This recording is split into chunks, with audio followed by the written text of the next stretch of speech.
Hudson Line North, the train sounded like it was sobbing as we slid out of Grand Central Station. This story is about a character who is not me. It is important that you remember I am not him.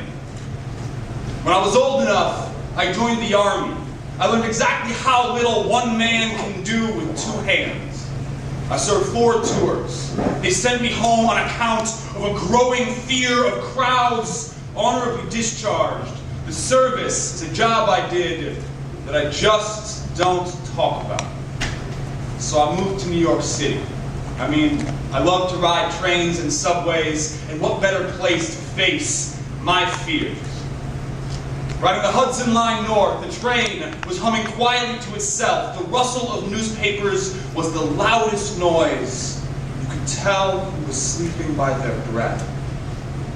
And then a child began to cry, quietly at first, and then louder, until that rustle and hum was replaced with lit-wick tantrum, with sobs involuntary, the child's voice climbing in pitch like fire up pine trees. The child is shrieking, the passenger is howling, his mother is shouting, he is sick. I'm sorry, he is sick. And they are shouting back.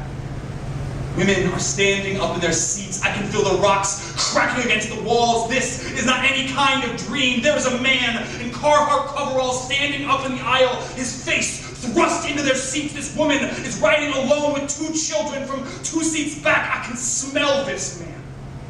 From behind, he could have been my grandfather. The man grabbed the eldest child by a skinny brown wrist, and everything stopped. I think people kept on shouting. I don't remember really. I stood up. This train's passengers were white, and it did not take her hijab to mark her as different. I took 2 steps towards her Carhartt armored assailant. I panicked. For a moment, I made eyes at the horizon. I pretended I was still a soldier. I stepped within a breath and touched the man's arm. I saluted and said, "Sir, I can take it from here." I took the child's now bruised wrist like it were a parcel, or he were a prisoner released, and returned him to his mother, and it was over. Except that I asked him to remember that this is a true story, and that this man is not me. Because it is true, and I did nothing. I sat across from this woman and did nothing. I made eye contact and wished I had not. The man shook the child and shouted until everything was silent but him. And I did not speak up.